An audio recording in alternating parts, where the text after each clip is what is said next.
Assalamualaikum warahmatullahi wabarakatuh. Halo semuanya, perkenalkan saya Tasya Aurelia Juli dengan NIM 24111040047. Di kesempatan kali ini saya akan membawakan materi yang terkait dengan pengembangan sintetis kurikulum alternatif. Dalam materi ini saya akan membahas 3 topik utama, yaitu yang pertama ada pengertian dan konsep dasar kurikulum alternatif, yang kedua ada proses pengembangan sintetis kurikulum alternatif, dan yang terakhir, ketiga, ada faktor-faktor yang mempengaruhi keberhasilannya. Baik, yang pertama ada pengertian dan konsep dasar kurikulum alternatif. Kurikulum alternatif itu merupakan pendekatan pendidikan yang fleksibel, personal, dan juga pusatnya itu kepada siswa. Jadi pendekatannya ini muncul sebagai respon terhadap kurikulum tradisional yang dianggap terlalu kaku dan juga pusatnya itu kepada guru. Landasan utamanya itu adalah filsafat progresivisme dari John Dewey yang menekankan bahwa pembelajaran itu harus aktif, relevan, dan dekat dengan kehidupan nyata. Jadi tujuan utamanya itu kurikulum ini adalah untuk mengembangkan keterampilan abad ke-21, yaitu critical thinking, communication, collaboration, and creativity. Di dalam penerapannya, kurikulum alternatif itu bisa ditemukan kepada berbagai model seperti homeschooling, unschooling, Montessori, and Waldorf. Jadi, model-model ini sudah diadaptasi dalam kurikulum Merdeka di Indonesia. Melalui pendekatan ini, pembelajaran itu menjadi lebih kontekstual, adaptif, dan bermakna bagi peserta didik. Yang kedua, ada proses pengembangan sintetis kurikulum alternatif. Jadi pengembangan sintetis ini merupakan proses menggabungkan berbagai teori, model, dan pengalaman pendidikan untuk membentuk kurikulum yang lebih relevan, fleksibel, dan juga kontekstual. Jadi tujuannya itu adalah menjembatani antara kurikulum nasional dengan kebutuhan lokal dan juga global.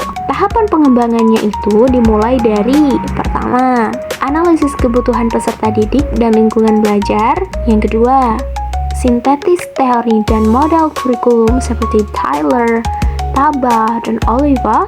Yang ketiga, perumusan tujuan pembelajaran yang mencakup aspek kognitif, afektif, dan psikomotorik. Keempat, yaitu pemilihan serta pengorganisasian materi sesuai dengan potensi daerah. Dan selanjutnya, perancangan strategi pembelajaran inovatif seperti project-based learning. Kemudian dilakukan evaluasi autentik berbasis proyek dan portofolio. Dan terakhir, yaitu uji coba, revisi, serta implementasi secara luas. Nah, dari proses ini itu dapat dihasilkan kurikulum yang adaptif, bermakna, dan juga berorientasi kepada peserta didik.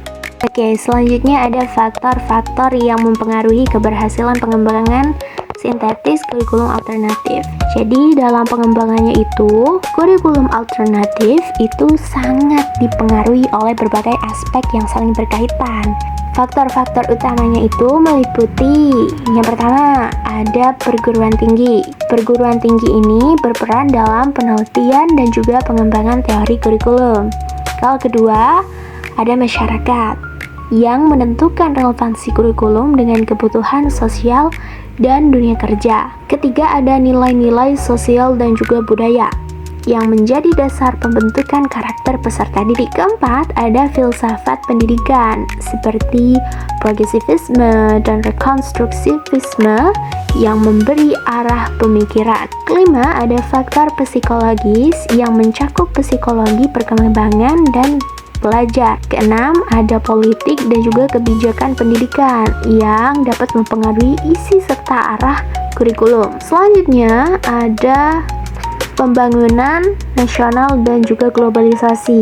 Jadi, menuntut penyesuaian terhadap kemajuan ilmu dan teknologi atau iptek. Dengan memperhatikan seluruh faktor ini, pengembangan kurikulum alternatif itu dapat berlangsung secara relevan, efektif, dan juga berkelanjutan. swasta.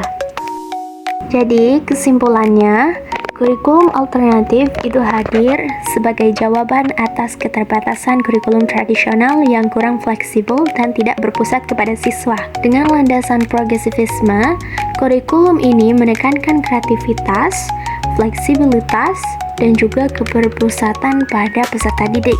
Melalui proses pengembangan sintetis, berbagai teori dan kebutuhan lokal itu digabungkan untuk menciptakan sistem pembelajaran yang adaptif dan kontekstual. Keberhasilannya sangat dipengaruhi oleh berbagai faktor seperti perguruan tinggi, seperti masyarakat, nilai psikologi, politik, dan perkembangan. Oleh karenanya, kurikulum alternatif itu menjadi inovasi penting di dalam dunia pendidikan modern.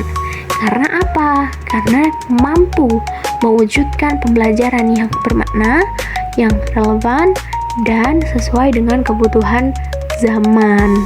Oke, cukup sekian penjelasan yang dapat saya berikan kepada kalian mengenai pengembangan sintetis kurikulum alternatif.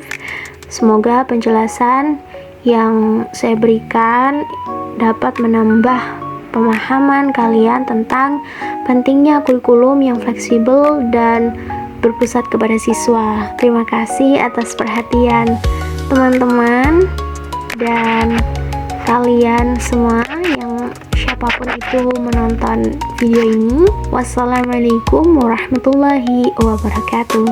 Dadah.